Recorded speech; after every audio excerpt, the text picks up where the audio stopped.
The main Chip Washington. It's real talk. Man, it's real talk with your main Chip Washington. When it comes to information, the main got an arsenal. Bring you up to speed with what you need. He's a local and nationwide news feed. Let's talk about it. Dialect to do something about it. Chip got the flow wide open if you got questions about it. Man, it's the show that brings you to your raw. To solve all problems, it starts with real talk. It's real talk. It's real talk. It's real talk. It's real talk. It's real talk. It's real talk. It's real talk. It's real talk. It's real talk. It's real talk. It's real talk. It's real talk. It's real talk. It's real talk. It's real talk. It's real talk. Yeah. Welcome to Real Talk with your host, Chip Washington. It's real talk. It's real talk. It's real talk.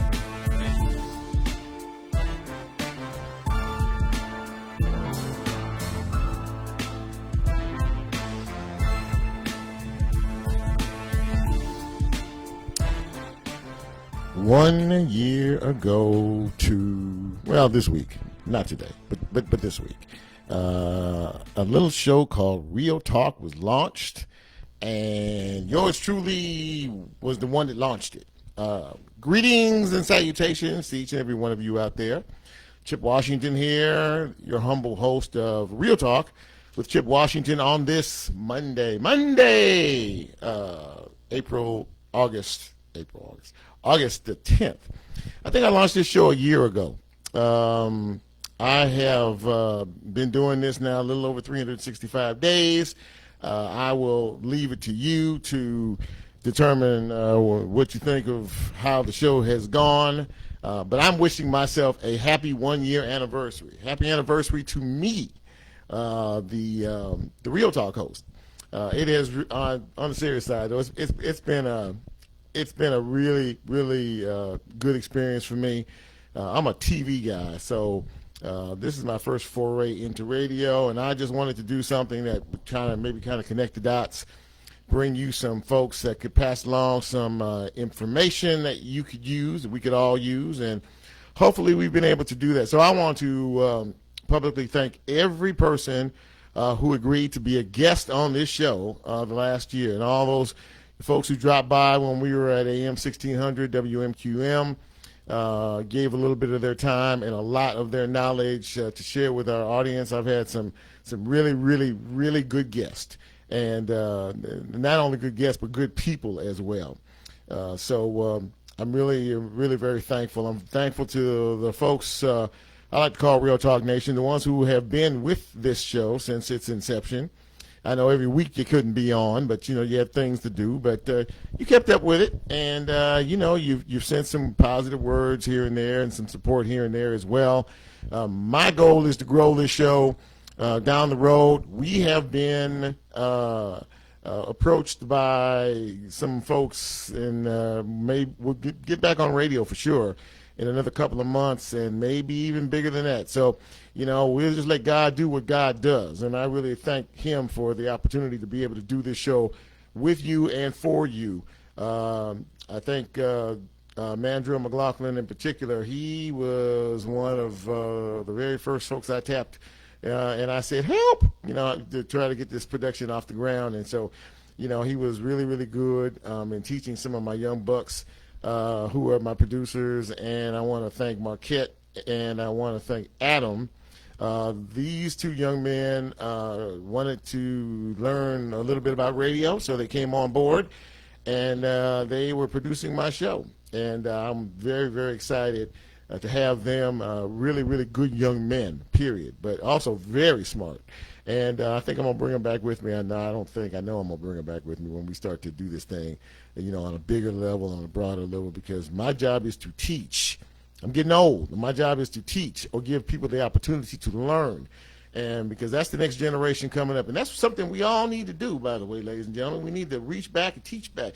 We need to reach back, pull them up and encourage them and support them.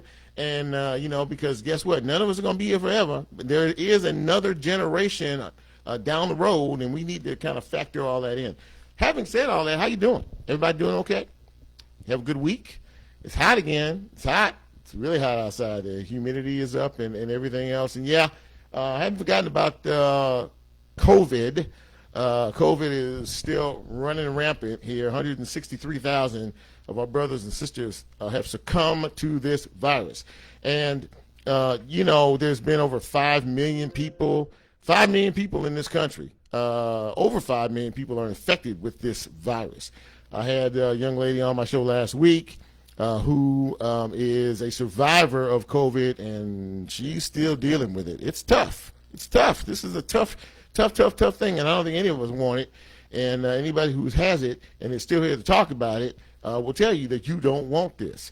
We're talking about schools now. Schools that are in, and we've already seen the results of some of these experiments of back in class, in-person teaching. Now, listen, I am an advocate and a fan and a supporter of in-school learning. That's how kids develop. Not just in the classroom, but personalities and how to deal with the public and just how to cope with different things. That has its place. But ladies and gentlemen, even you conspiracy theorists, and those are the ones I'm talking to right now, the ones that don't believe that 163,000 people are dead just because in 6 months. This is a killer virus. So we're putting kids back in the classroom in some instances. Here in Shelby County, of course, it's going to be all virtual. But in a little town called Corinth, Mississippi, they tried to do the in-person thing, and 2 days after they started, they had their first case of the virus. Another couple of days after that, they had 2 more cases of the virus, and now they have about 9 or 10 cases of the virus spreading from elementary, middle, and high school. So all of those folks, 100 plus, by the way, students and teachers are on quarantine.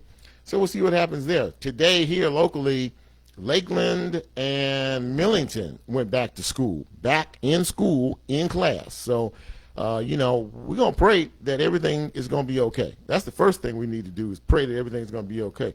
We'll find out pretty quickly if that experiment works or not. Many of you have no doubt seen the photo that the young 15-year-old female took at a high school in a small town in Georgia. That crowded hallway, all those kids packed in there like sardines going from class to class. Well, turns out that at this point, and it's still early, 9 have tested positive for the virus at that school. There is another school in Georgia that has, and there's several of them in Georgia, 484 students and 21 teachers have been infected and are now on quarantine. You heard me. 484 students and 21 teachers are in quarantine. And, so back to the hallway, the crowded hallway for a minute. So they've decided now that these kids are, infected and on quarantine to shut the school down for 2 days. And they're shutting the school down for 2 days because they want to clean the school. Now, what happens after that? We don't know. But already it's not sounding too good to me. And I don't know whether you have heard or not, but over close to 100,000 children, hear me now, close to 100,000 children in this country have tested positive for this virus. You don't have to believe me. You like computers, do some research, do your homework, or watch CNN or any one of these national broadcasts. They'll tell you the same thing. Children can carry the virus, and they are spreaders. They can spread the virus. It's not intentional. It's just the way this virus is. So if you decide to cut left, it's going to go right. If you decide to go right, it's going to go left. And this virus is not done until this virus is done, period. And for you sports fans out there, of which I count myself to be one, it looks very, very, very likely that there will be no college football in 2020. I would like to see, somebody talk about that. I would like to hear a comment about that. I mean, the MAC-10 and the Big Ten have already said they're out. They're out. The Power 5 schools have met over the weekend, had emergency session talking about this. This thing is no joke. And if you realize the ramifications of not having a college football season, the millions and millions and millions of dollars that none of us can even count. I can't even count that high. of the loss that they're going to experience as a result of not having college football this year is tremendous. But look at it this way. Okay, we're not having college football. We get that. But, at what cost is it? I mean, are your children going to – what about your kids? What about the athletes? I mean, I know that kids, they all want to play. I get it. They all want to play. They want to go. They want to get in the game. They want to do their thing, let the season go on. They feel like they're invincible. I said it before, and I'll say it again. The ones who don't take this seriously are the ones who have not been personally affected by this virus. Either you or someone you love or someone you care about hasn't.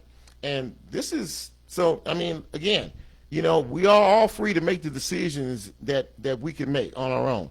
Michael R. Williams, good evening to you, sir. Good to see you. I mean, we can all make decisions based on however it is we feel about a certain thing, okay? That's your right. That's your right. If you want to be risky and you feel like you are, bigger than this virus, then feel free to do whatever it is you want to do. But I don't need to have anybody around me who has the virus. I am concerned about it. I'm a bit afraid of it. I think a lot of us should be. I mean, I'm living my life. I go to work every day. I leave my house. I go to work every day. I don't know what the environment is going to be when I get to work or what it's about, but I can't think about it all day either. I have things to do. However, it should always be in the back of your mind. And don't be surprised the next day or two that college football, all of them, will finally give in and say, look, there are too many questions and not enough answers. And if there's not enough answers to the questions that we have, and you're going to try to have football and no fans in the stands, what is the point? Seriously, what is the point? I mean, and these football players and some of these schools and some of these teams are experiencing infections. They are right now. So, we're not even anywhere close. And before I go to the phone lines, and by the way, I have a good show tonight. I have Gwen Turner. She's going to be my first guest in a minute. Many of you know Gwendolyn. Gwendolyn is a domestic violence advocate. She has been a victim. She understands this thing in ways that many of us don't want to understand. But she's also been a fighter and an advocate to let people know who are dealing with domestic violence situations that you do not have to be a victim. And she's going to talk about that. And the reason I wanted her on the show is because there is a great rise in domestic violence activity as pertains to COVID. I mean, people aren't working, there's stress in the house, how are we going to pay bills? People tend to take out their frustration and anger on other human beings, which is really not the way at all. But unfortunately, it is a subset, of the COVID-19 virus. And we're going to have a very honest, open, and frank conversation with her in just a minute. We are also going to talk to Kevin Woods. Kevin is a Shelby County School Board member who was just recently reelected a couple of days ago. And we're going to talk about schools, and we're going to talk about this whole, the difficulty in trying to maneuver and navigate this whole, distance learning thing, virtual learning. I just think that's going to be a really, really, really interesting experiment, not just for here, but for a lot of folks. And we're going to wrap it up with City Councilwoman, District 7 City Councilwoman, Michaelyn Easter Thomas. Last time I had her on my show, she was actually in a runoff for that seat. And, of course, she won, and she's been in there now. And, she's young. She's also an educator with Shelby County Schools. And she's tough. She has opinions about what it takes to make this city better, to turn it around, to improve it, to move it forward. She has also proposed naming a portion of Poplar Avenue, Black Lives Matter Boulevard or Avenue or whatever it is. And she's also talked about, there was a big discussion about residency requirements as pertains to law enforcement officers. And it was going to go on the ballot in November for you to decide. Well, the city council decided they didn't want you to decide. They wanted to decide that on their own. And they decided that wasn't going to happen. So, there's some controversial issues going on here, and we're going to talk to her about it. She's not afraid to have a conversation, that is for sure. So I'm very happy to have you with us on this evening. And again, it's my anniversary. In case you just tuned in, I don't see enough anniversary stream on my string here on Facebook Live. I don't see enough happy anniversary, Chip. It's my anniversary. It's 1 year that we did this show. We started the show a year ago. We're going to kick things off now. We're going to talk about a real serious subject. But, again, I am just so happy to have this platform. And hopefully as time moves on, we'll be able to share some stuff that's coming down the road. And, we just going to let God do what God does, as I say all the time. But right now I'm going to give Miss Gwen a call and see if we can't get her out of class for a minute and talk to us.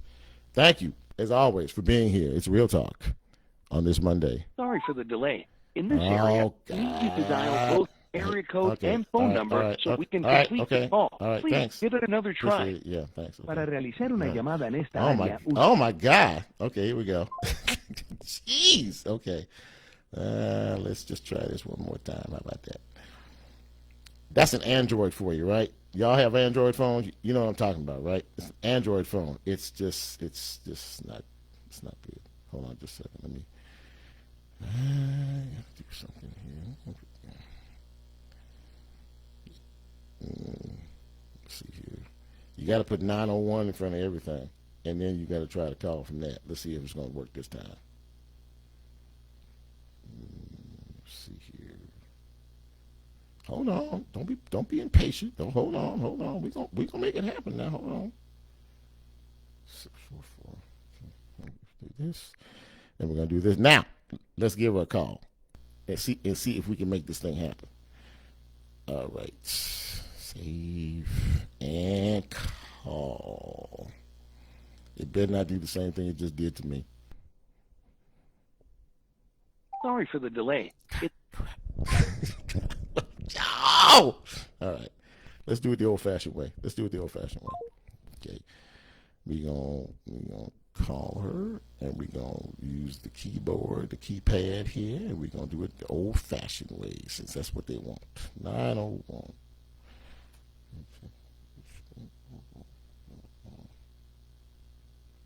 That's gonna get it right there. And again, thank you all for tuning in. I really appreciate it. That means a lot. And if you like the show, go out and tell somebody, for God's sake. Gwen Turner, Chip Washington here. It took me 14 tries to call you because my Android phone said I had to dial 901 first. So, but anyway, I got you. Oh, I understand. I was getting a little nervous. I got you. You know I got a class. I know it. How are you? I'm doing good. How you doing? I'm okay. I'm hanging in here. You know, that's all we can do. Take it day by day, and some days hour by hour. Hey, you are very, very right about that. And listen, I'm not going to hold you because I know you are in class. And thank you so much for taking a few minutes to talk to the audience about this very important topic in reference to domestic violence. And I've said that you were a warrior because you are. And you have helped so many people, so many women out here who are dealing with the very serious issue of domestic violence. And unfortunately, COVID has come along and has really magnified that tenfold. We were talking a little bit over the weekend. Tell me what you've seen in reference to the explosion of cases in terms of domestic violence. Well, one thing is when we got the thank you for having me. I know we have a hard time connecting. That's okay. I appreciate you. But I am so honored and humbled, and thank you. But during this pandemic season, when we were ordered to do the safe at home, I mean, how many of you know that there were a lot of people who were not safe at home? Right. And one of the impacts that COVID did was that you had so many components going into what was already probably a bad or toxic relationship. Mm-hmm. One or the other partner may have lost a job. So now you got financial issues coming in as well. And then you were, at one point, we were in the house and they didn't want anybody to go out. So the anger of knowing that I've lost my job, you know, I'm already abusing you. No money is coming in the house, and I can't leave. Right. You know, so I'm going to take my frustrations out on you, and that's from the abusers or perpetrators side of it, and then the victim, the people that are going through this, it puts them in a it piques their anxiety. Right. Because speaking as a survivor of domestic violence, I know that there were times going to work was my refuge. Mm-hmm. Mm-hmm. You know, Sure. getting out of the house and able to go to work Yeah. was a refuge for me. Sure. Another refuge was seeing other people. You know, people may not realize the power of touch and the power of seeing another human being who may not even know what I'm going through, you Sure. know. Sure. So they have to, that has impacted victims a whole lot. Then another impact is the fact that because of COVID, police were not always coming out to do police reports because that put them at a health risk. Wow, that's interesting too. Yeah, I didn't think about that. That's true. Yeah. That's true. I mean, you had to make, even now with filing orders of protection and still in doing some police reports, you have to make an appointment. Okay. And then go and do, you know, the report, because you can only have so many people in the building at a time. I mean, there are so many things that have to be taken in mind during this season, which could really just not be good for a victim that's going through, you know, because I got to wait for an appointment. Suppose that appointment time is not good enough. Sure. And then, you know, suppose that, okay, the police are not coming. He or she knows the police are not coming, so they're going to continue to antagonize me or intimidate me even more. Wow. You know, so there were a lot of issues. Housing. Well, that's. I mean, I'm sorry, I didn't mean to cut you off. I just want to let everybody know who I was talking to. This is Gwen Turner, and Gwen is a domestic violence advocate, and we're talking about the very negative effects COVID has in terms of relationships and how people lash out at each other from a domestic violence perspective. Now, you were talking about housing, Gwen. Go ahead. I'm sorry, I didn't mean to interrupt you. Go ahead. Housing, you know, is another issue. You know, at one point, some of the shelters, I don't think were able to, you know, bring new people in. So more people than shelters, more need, a much greater need than we had facilities, right? Absolutely. And some of the community agencies that I work with, you know, we did a lot of things trying to make sure places like the YWCA had enough things. Because when you think about the fact that you got so many people in a shelter and you got towels, but how often can you use those towels? How many times can you wash those towels, you know, again? So COVID has made a very interesting impact on domestic violence. And yes, the question I've been asked is, do I think that it peaked? And I really do. And the sad part about it is the resources are still there, but they're not as easy to get to. You know, and it's really nobody's fault. Nobody expected a COVID, so nobody was really prepared. That's true. Yeah. You know, on how to handle it. Well, listen, I feel guilty because I'm not going to hold you up. But what I want to do is, what I want you to do for me, if you will, before you go, is let people know, Gwen, who might be listening or who just might be going through, or maybe afraid to have a conversation, reach out to somebody. Speak to those individuals, if you will, before you go, as to, you know, not to be a victim, and it's okay to speak up and speak out. Would you mind speaking to that, if you don't mind? Absolutely. I want to say to any man or woman that might be experiencing some type of domestic violence, and even if you're not sure that it's domestic violence, 9 times out of 10, if you suspect that that's what it is, then that's what it is. Remember, there are several forms of domestic violence. Your physical, your verbal, your emotional, and on, your financial, your religious abuse. So there are several kinds of abuse. Once you get to a place where you realize, okay, I am a victim, okay, something is going on, there is help out there. Right. And I'll be the first to tell you, it is not an easy step. That first step is not an easy step, but I promise you it will be your best step. Right. There are agencies out there, the Family Safety Center, steps, walking into a new life. I can go on and on, But if you would start, I would say, with the Family Safety Center, and just tell them you want to talk to someone, even people with the Crime Victim Rape Crisis Center. Help is available. There are counselors, there are counselors available to walk you through this, because the most important part before you make a move, hear me clearly, before you decide to pack up, is getting a safety plan in place. Got it. There must be a plan in place so that you will know how to go from step A to step B to step C till you get to the point that you're walking in survival. But don't be silent. Find someone. I'm on Facebook. Call me, and I will. If I can't help you, I promise you, I will put you in the direction where you can be helped or someone you can talk to. Right. But it is important that you get out. Don't die in a situation, and I don't really just mean the physical form of death, but die in your spirit, die in your mind. Wow. Because you are being abused. Wow. Gwen Turner, thank you so much for taking some time. I know you are really squeezed, but I'm going to let you go. But listen, you're welcome back anytime. And if you have more time, I absolutely want to bring you back to talk about this, because this is an issue that many people, are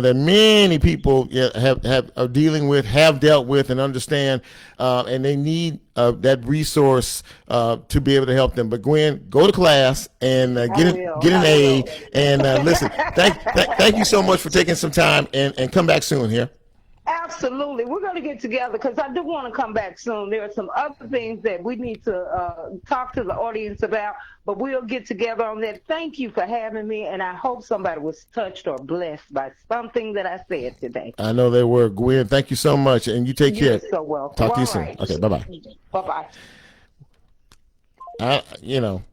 This is, and I see a friend of mine that's on here, and who is who's a living witness to being in a domestic violence nightmare. So she understands this whole thing too. We're dealing with more than just the financial, not the physical aspects of this disease, has spawned so many subsets, and most of them are negative.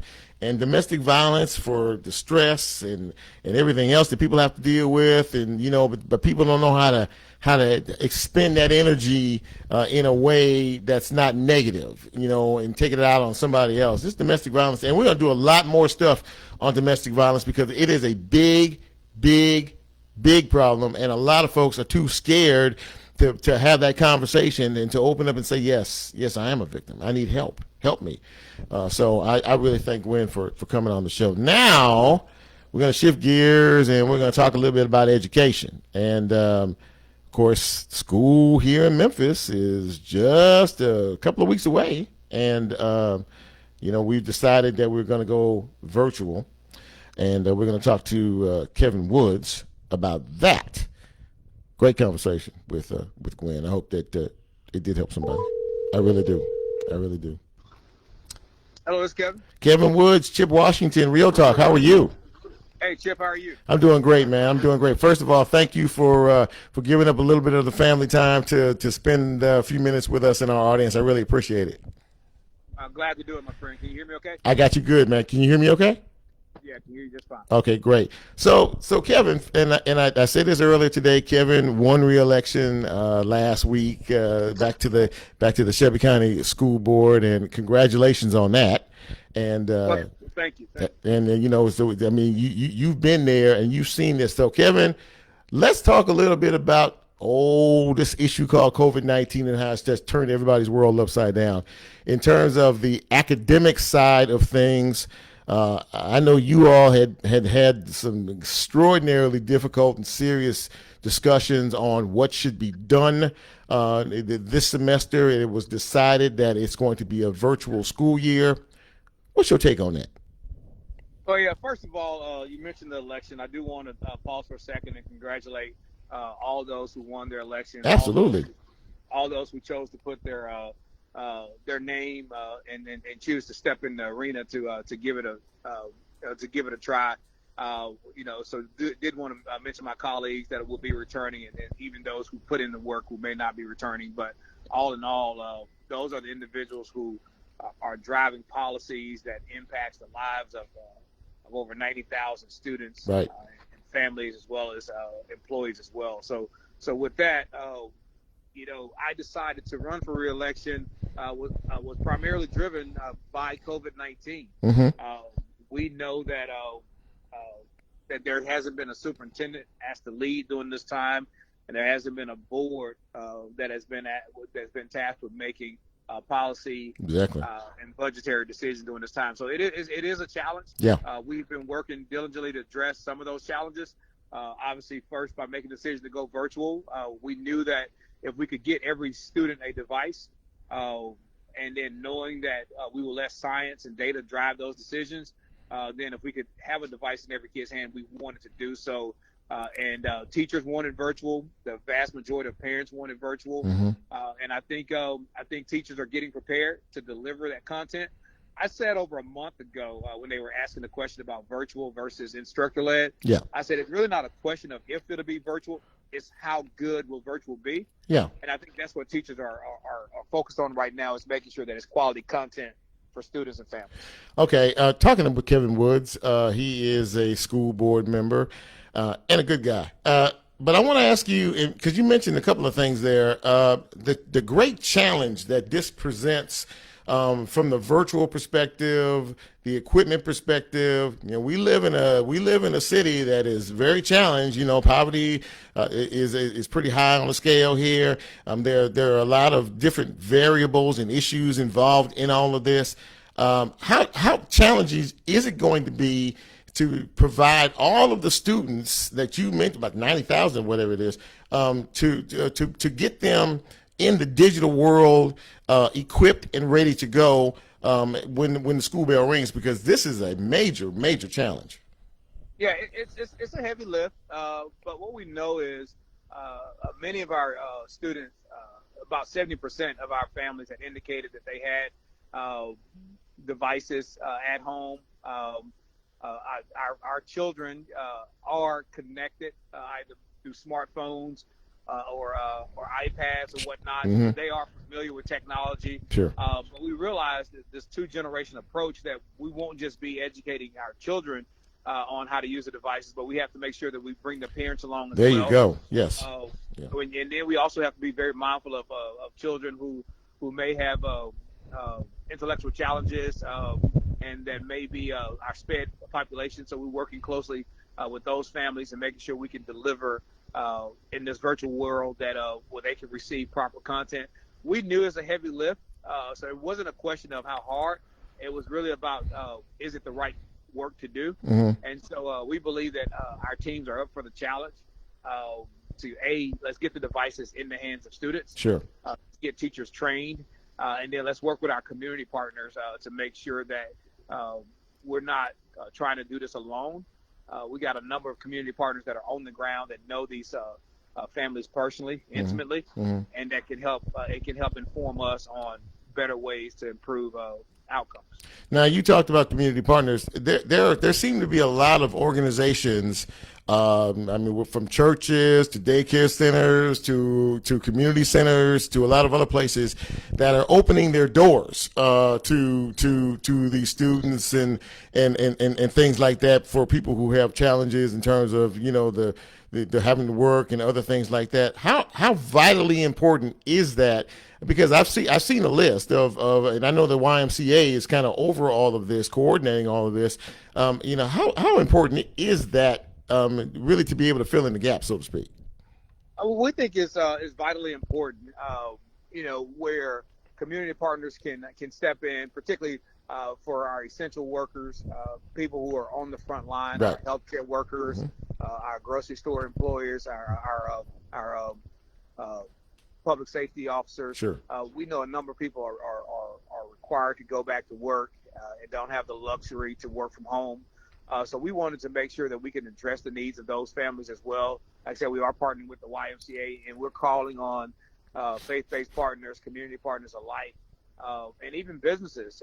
Dr. Ray mentioned recently where As a matter of fact, I should say mentioned recently, we were on a call with the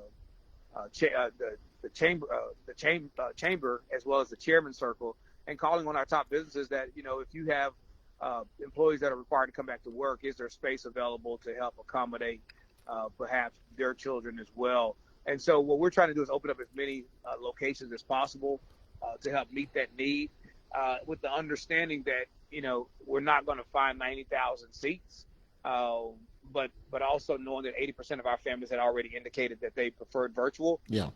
And so are likely already prepared to make accommodations. But yes, we are working with our community partners to be able to solve for this challenge. The next question is looking into the unknown a bit, and we're here with Kevin Woods, school board, the Shelby County school board member. What, in your mind, because I'm sure you're getting a lot of questions from a lot of people and the constituents and the neighbors and family and friends and everything else, what in your mind would constitute a successful effort in terms of a virtual, academic calendar? Yeah, so yeah, absolutely. So one where students feel that they're still connected to their teacher. Mm-hmm. You can imagine, entering middle school, high school. Imagine your first day of kindergarten and you're logging onto a computer from your kitchen as opposed to walking into a classroom. Right. So we know it's a very different space. How do we support our teachers to be able to engage students where learning is still happening there? Mm-hmm. And so a successful experience for me is where students feel that they're learning, feel engaged, are excited to log back on the next day. Yeah. And where teachers feel like they are making a connection with students. Yeah. And then I think at the end of the day, as long as we know that we're doing what's in the best interest of students, leading with safety first, and the teachers, when you get out of the way of teachers, they do what they do best, which is educate kids. Mm-hmm. And I think successful, however long this period goes, a successful time period is where we continue to close the achievement gap in this new unknown. Well, I tell you what, man. I really admire. First of all, I admire anybody who cares enough, and I know you're a very devoted parent, but who cares enough to really want to get into the political arena in terms of making decisions. As a school board member, you have to make some very, very tough policy decisions that have to be governed by the schools that you serve. So that's a difficult enough task, and then you throw COVID in the mix, and it's even more so. But listen, man, wish you nothing but the best of luck down the road. I know that we're all going to be very anxiously awaiting to see how all of this unfolds, including you and your fellow school board members. So really, thank you for all you do, and thank you for taking time to talk to us tonight. I really appreciate it. No, I appreciate you, Chip. One thing I found on the campaign trail is that our voters, regardless if they got kids in the school system or not, they're paying attention. Yeah. They're rooting for the school system. They want our kids to be successful. They want our teachers to have a great experience. And so continue to bring awareness to these topics and continue to support us. We appreciate that. And again, just as a reminder, we continue to wear our masks and wash our hands and social distance, and we can beat this thing. So again, thanks for this opportunity. Kevin, thank you so much for talking, and I look forward to talking to you again soon. All right, take care, my friend. Thanks, man. Bye. Kevin Woods, Shelby County School Board member, made some very interesting. So, what do you think? You heard him. You heard what he had to say about all this. I mean, this is something that affects each and every one of you. And I've been told not. I to scold the audience. My wife says, don't just talk. So I just try to talk, but and she's a teacher, so I'm vested in this myself. But I will tell you that I'm nervous about it. I'm nervous because again, we don't know, but he did say we all need to wear a mask. This is for you stubborn folks out there who want to cry and argue about wearing a mask. You're taking my rights away, the whole 9 yards, blah, blah, blah, blah, blah. And, social distancing, wash the hands, the whole 9 yards. This is going to be hard for kids. The in-person aspect of this part of it is going to be especially difficult for little kids because they have the attention span of a gnat. They just don't, they just flying every which way. And if you're an elementary school teacher, you know that. If you taught in that area, you know that. So it's going to be, for those who are actually doing the in-person academics aspect of this, that's pretty high risk. But don't expect these kids to comply, you know, and every time you turn around, they go snatch a mask off and go go hit somebody else and do all that. But we thank Kevin for coming on the show. And he's right. I mean, you know, I think every school board member won except for one. And then we have a new school board member. I'm trying to get her on the show. I'll find her. Trust me. I'll get her. Anyway, thank you, Kevin Woods, for talking to us tonight. Now, we're going to shift gears and talk a little politics now. We're going to talk to City Councilwoman Michaelyn Easter Thomas. She is District 7. And like I said, the last time I had her on my show, she was wait a minute, hold on here. I'm messing up. I'm talking and doing this at the same time. Can't do it.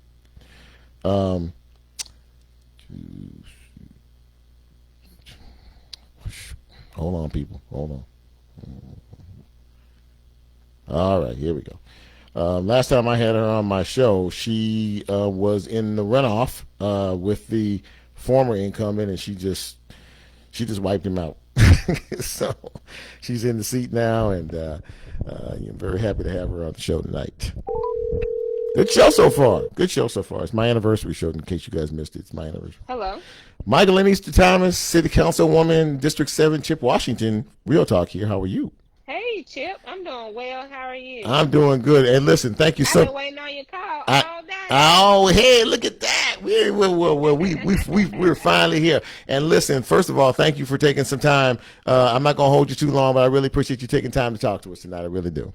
Well, you got me for the rest of the hour. I appreciate that. Listen, so last time I was telling the audience, last time I spoke, you and I spoke, we were inside the studio, sitting across the console from each other, and you were in your runoff election for your seat. And that's it. It just seems like a long time ago, doesn't it? It does. It seems like years. Time really truly flies, and especially in these times. Yeah, absolutely. And we're gonna talk a little bit about that now. First of all, how are you? You've been in office how long now? About a year or a little? We got sworn in January 1st. This year. Okay, so we're about 8 months in. Okay, something like that. So how has the experience of being a city councilwoman in a large metropolis like Memphis been for you so far? It's been wonderful. I love it. Mm-hmm. I'm the type of person, I like challenges. I like reading. I like researching. I like asking questions. So this is a great position for me to be in. I also like helping people. So it's different when, through my community organization side before this, I could collaborate with people, help folks, partner to get stuff done. Sure. Now I can just make phone calls.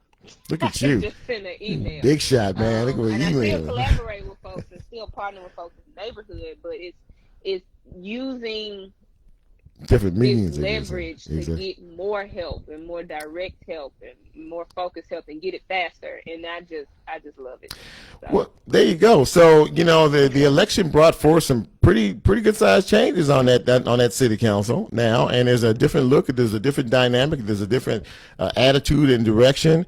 How has it been with your colleagues, some of the senior veterans and some of the newer ones like yourself? How's the relationship been? How's that meld been? Well, it's weird, Chip, because we were only in there physically until beginning of March. Yeah, we've been doing video. Yes, since right. March. Yeah. So it's challenging. When I used to yeah. be able to see people in the hall and say something and strike up conversations, or you'll see people out somewhere informally and you try to know each other better, but now it's like you've been cut off, essentially. Yeah. So it's hard yeah. to make those relationships because you don't have events or activities where you're seeing each other, and you don't have that proximity of being in the office. So it's really hard. Yeah, it's challenging. That's very true. We're speaking with City Councilwoman Michaelyn Easter Thomas, District 7.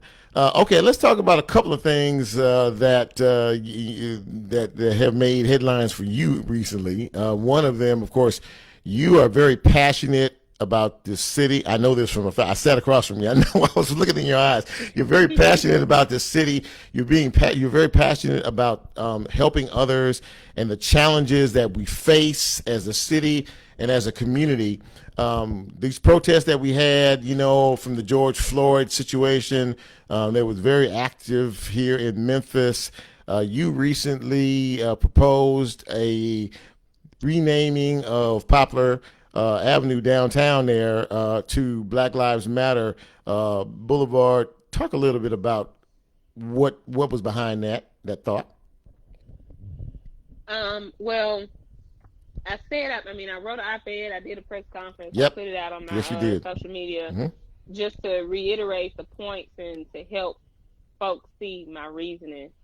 I saw that this demonstration of renaming, starting from the DC mayor, which is a Black woman, Exactly. renaming Pennsylvania Avenue Black Lives Matter Avenue, Mm-hmm. and that having a real effect, because for one, that's where our president lives currently, and that sends a message to him. So looking at that as inspiration, but also thinking, I'm the type of person, I don't do things just to do them. Right. So there had been talk of, putting BLM Street here or there, painting it on the street, and I'm like, nah, that doesn't send the right message. Mm-hmm. And so I thought about it, prayed about it, rode around Memphis a couple of times, and just really sat and thought, what's the message that Black Lives Matter needs to send in a place like Memphis? Right. What's the challenge that it needs to give, to propose to others that they need to step up and do? Mm-hmm. And so that's why when I did submit my original resolution to rename Poplar Avenue from Front to Danny Thomas Black Lives Matter, it was intentional. Right. Chip, everything I do is intentional. Okay. And so within that stretch of Front to Danny Thomas, you have all facets and institutions that marginalize, terrorize, criminalize, and ostracize Black people. You have the Election Commission, you have your federal courts, you have your jail, you have your county courts. Mm-hmm. That's the issue in Memphis. Mm-hmm. Oh, and you also have your road into city and county government, which is right on the corner. Sure. Up front. Sure. In Poplar. Mm-hmm. And so that's it. So when we think about what's the issue with being Black in Memphis, that's it right there. Okay. On Poplar. Mm-hmm. From Front to Danny Thomas, all of your problems lie within these few blocks. All of the places that need to be targeted for change lie within these few blocks. All of the issues, the mishaps, our deepest and darkest secrets, our misfunneling of funds, our misuse of city tax dollars are right there on Poplar between Front and Danny Thomas. So let's. Go ahead. Go ahead. Finish up. And so the purpose of that resolution was to challenge us, mm-hmm. challenge those in power. Mm-hmm. Black Lives Matter is more than a saying. It should be a way of life. It should be an action, and it should be projected from what you do in these institutions. So some people said, well, isn't that a slap in the face that Black Lives Matter would be on the jail? No, it's a challenge to the people who are in charge of the jails to get their stuff right. Speaking with Michaelyn Easter Thomas, City Councilwoman. Look, that was my intent. Okay, so and having said that, there's a couple more things I'm going to squeeze in here. I know there was a big issue during the protest about defunding the police, and I do remember seeing you at a press conference, and you had some very strong opinions in reference to diverting funds, from one area maybe to the community. Can you speak to that a little bit? Well, I won't call them strong opinions. I'll call them true opinions. I just call them facts. So in that press conference that you're referencing, I think you were referring to the Shelby County Caucus of Black elected officials. Right. And our statement was based on the fact that we have so many Black leaders in this city, but Black people are still at a disadvantage. Right. And so I just simply said what you said earlier, that this council looks different. We have 5 Black women. Hadn't had that before. That's the We first have time ever. 9 Right. Democrats. Mm-hmm. Haven't had that before. Mm-hmm. And we have 8 Black people, African Americans on council. Mm-hmm. Haven't had that before. So I that's what I said. I Yeah. said it's due time that we look at the people who are in charge and how their actions line up to their position. And I also said on the matter of myself, Michaelyn Thomas has never said the words defund the police. Okay. Because I think it's a lazy media tactic of really skirting around the issue and not really taking the time to be detailed on what that really means. Mm-hmm. So I don't have the time to explain it sometimes to some folks. I don't even say it. But what I did say was that every city division is at the whim of city council, and every city division needs to be looked at in order to make sure you're utilizing our tax dollars to the best purpose for the people. So whether that be police, whether that be city attorney's office, whether that be libraries, whomever it is, make sure you're doing right by the people, and you should be okay. Very good. All right, so this is what, because I'm running out of time, but the final issue I want to discuss, and this is the most recent issue, and I would really love to get your thought behind this. The whole conversation about the residency requirements for law enforcement officers. And at first there was talk and even movement towards putting it on the ballot as a referendum. But then that sort of got quickly derailed and moved, and then you guys decided as a body to do it internally and vote. What was the thought process behind that, and why not allow the people a chance to vote on an issue like that? Okay, so let me clean up that what you said, because there was some differences and some misleading things in that. Okay. December 2019, the previous council pushed forth a resolution that said the question of police residency will be placed on the November 2020 ballot. Mm-hmm. It was a rushed effort. It was done hastily. And it was pushed in that last meeting in December, the last meeting of the previous council. Okay. And so within that resolution, Chip, I'm just going to ask you, do you stay in Memphis? No, I don't. Okay. So where do you live? I live in Bartlett. Okay. So you live in Bartlett. Do you travel to, let's say, South Haven? Every now and again, yes. Okay. So do you like the amenities in South Haven? Do you go there for shopping? Yeah. Well, how do you feel about South Haven? Well, I mean, it's okay. I mean, I'm an old TV guy, so that was my beat, Mississippi and South Haven. So I was there all the time. But I mean, it's fine. I mean, wasn't anything in particular. But I mean, as far as the community was concerned, it was fine. It was fine. Okay. So would you give a portion of your paycheck to help build what you like and what you see when you visit in South Haven? You talking about living here in Memphis? Me living here? No, I'm asking you personally, Chip. Would you give a piece of your paycheck, your Chip paycheck, to help fund the people and the communities and the businesses that are right now in South Haven? Well, I would say no, because I live here. I mean, if I lived in South Haven, absolutely I would, sure. Exactly, Chip, and that's my whole point. Mm-hmm. If I'm paying city and county taxes, and you are a public and civil servant, I will not, shall not, won't not use my tax money to build up other cities.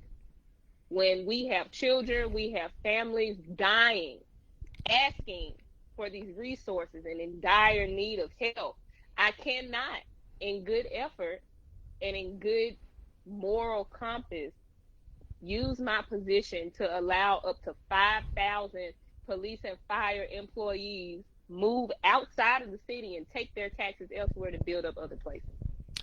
So and that's the main place where I'm coming from. Okay, so let's just bring it full circle. We have a tremendous shortage of law enforcement officers in this city. in the nation. Well, okay, but let's bring it. National problem. It's not just Memphis. It is, but we live in Memphis, so we live in this area, so that's why we're talking about it But here. if you were another place, you would have the same issue. That's true. So how do we address that? If we can't reach out, how do we address that? How do we recruit? How do we bring in officers to help with the problems that we have on a daily basis? That's something that council has said that they'll support HR in the different ways that they're trying to. But as we've said multiple times, we have to look at the entire police program. We have to look at what we're offering.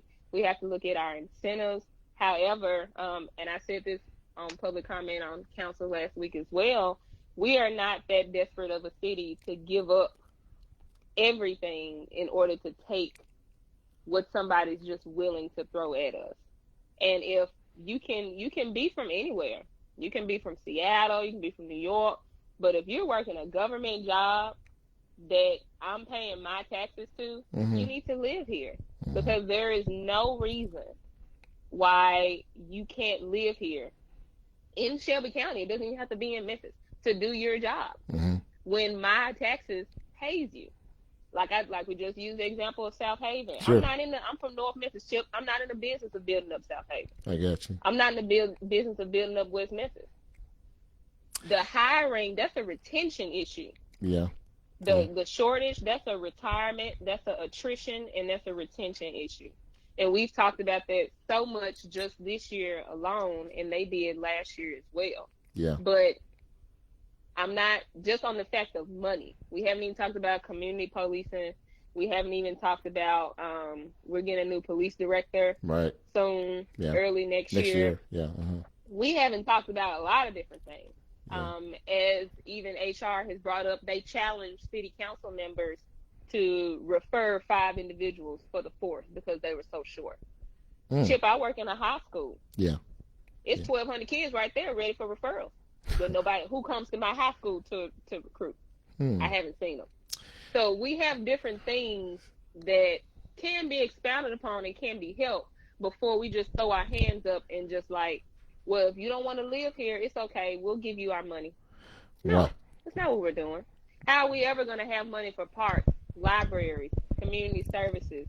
All of this, a lot of this COVID money that we got from federal is going to law enforcement. The same as our regular budget, 67% is law enforcement, which is understandable that it's a large amount because we are a very wide and big metropolitan city. Very true. However, if we're steadily throwing our money across the bridge and across state lines, what do we have to really deter crime? The issue with crime is poverty.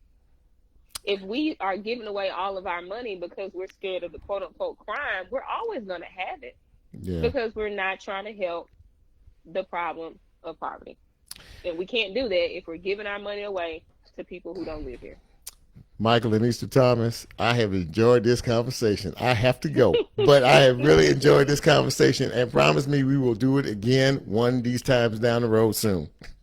Yes, sir. Yes, sir. Thank you for having me on. Hey, thank you for your service, and thank you for all you do for the citizens of our city, and I really mean that as well. And I wish you nothing but the best of luck down the road. My pleasure. Thank you, Chip. Take care now. Have a good one. Okay, bye-bye. Bye-bye. Well, ladies and gentlemen, she does not have a problem at all expressing her thoughts and her opinions about how she feels about anything. And that was a robust conversation, and I enjoy having robust conversations. And I thought that she addressed the issues, quite well. I mean, she has her own thought process about, and I'd like to know kind of what you guys think. Did she make some good points there, or did she not? Where are we with all of this? We do have a crime problem. We do have an economic-based problem. Are you for the renaming of the streets and the whole 9 yards? This is what Real Talk is all about. This is what this show is about. And I love engaging in conversation and debate and having a good time in terms of doing it. And like I said, I don't mind at all having a problem. I have no problem at all challenging the status quo and getting folks to explain certain situations and circumstances to me that I just am not smart enough to understand. Thank you to Gwen Turner. Thank you to Kevin Woods. Thank you to City Councilwoman Michaelyn Easter Thomas. And more importantly, thank you to you, the Real Talk Nation, Real Talk listeners out there. Hey, did you know it was my 1 year anniversary? 1 year. Been doing this show, putting up with you guys for a year. Just kidding. Anyway, heart is full, really is. If you enjoyed the show tonight, I really appreciate you giving me a chance to come to you on Monday evening. If you like what we do, keep watching, keep supporting, keep encouraging me. I get down too sometimes, but, I like what I do. I enjoy this hour, 6 to 7 on Monday evenings. So if the Lord says so, I will be back next week, same time, same chair, same banner in the background, and, moving into year number 2. Until then, you guys be safe here. Stay safe. Watch out for each other. Encourage each other, and be there for each other, okay? Love each other, and do all the right things, not the wrong things. Until next time, I'm Chip, and I'm out. Good night.